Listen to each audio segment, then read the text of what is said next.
টাইপাই অনুষ্ঠিত কৰা বীৰাংগনা মূলা গাভৰু বঁটা প্ৰদান অনুষ্ঠানৰ লাইখুটা স্থাপন বিধায়ক ধৰ্মেশ্বৰ কোঁৱৰৰ।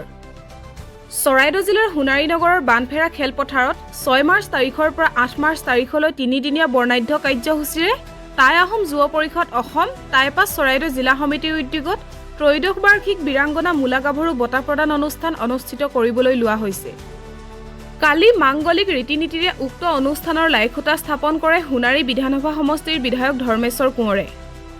প্ৰত্যেক বছৰৰ দৰে এই বছৰ জনপ্ৰিয় অভিনেত্ৰী চেতনা দাসক বীৰাংগনা মূলা গাভৰু বঁটা প্ৰদান কৰিব।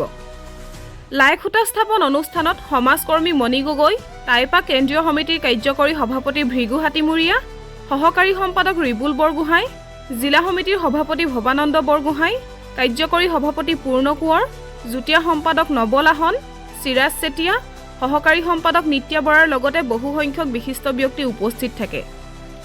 উক্ত অনুষ্ঠানত সাংস্কৃতিক সন্ধিয়াৰ গীত পৰিৱেশন কৰিব জনপ্ৰিয় কণ্ঠশিল্পী প্ৰিয়ংকা ভৰালীয়ে। চৰাইদেউ বা Ratul Gogoi report, any voice. Assam যুৱ পৰিষদ চৰাইদেউ জিলা সমিতিৰ উদ্যোগত বিগত বৰ্ষসমূহৰ দৰে এই বৰ্ষ আমি ত্ৰয়োদশ বাৰ্ষিক বীৰাংগনা মূলা গাভৰু বঁটা প্ৰদান অনুষ্ঠান আমি সোণাৰী নগৰৰ বানফেৰা খেলপথাৰত অনুষ্ঠিত কৰিবলৈ লোৱা হৈছে। আৰু আজি আমি তাৰ লাইখুটা আমাৰ সন্মানীয় বিধায়ক ধৰ্মেশ্বৰ কোঁৱৰ ডাঙৰীয়াৰ হাতেৰে আমি আজি লাইখুটা পুতোৱা হ'ল। এই মাংগলিক অনুষ্ঠান আমাৰ সম্পন্ন হৈছে। 5, 6, 7, 8 মাৰ্চ শুকুৰ শনি দেওবাৰ আমি 3দিনীয়া কাৰ্যসূচী অনুষ্ঠান ৰাখিছোঁ।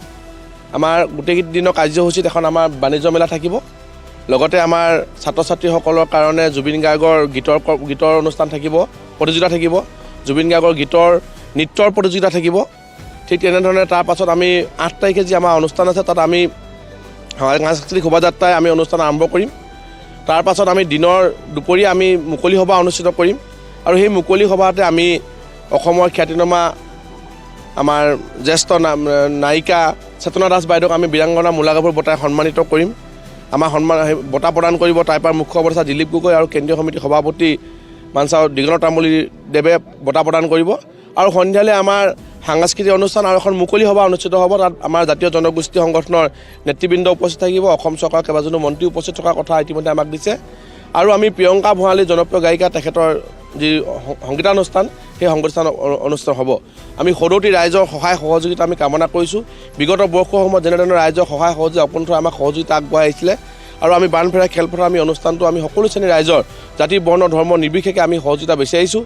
আমি বীৰাংগনা মূলা গাভৰুক নকওঁ আমি ৰাষ্ট্ৰীয় পৰ্যায়ত তুলিব পাৰোঁ, কিন্তু আমি অসমৰ পৰ্যায়তে আমি যদি তেখেতক অসমীয়াৰ মাজত যদি চিনাকি কৰাই দিবলৈ সক্ষম হ'ব পাৰোঁ, তাৰ কাৰণে এই যিগৰাকী নাৰীয়ে আজি দেশৰ কাৰণে যি প্ৰাণ ত্যাগ কৰিলে তেখেতক আমি এটা উচিত মৰ্যাদা দিয়া হ'ব বুলি ভাবিছোঁ।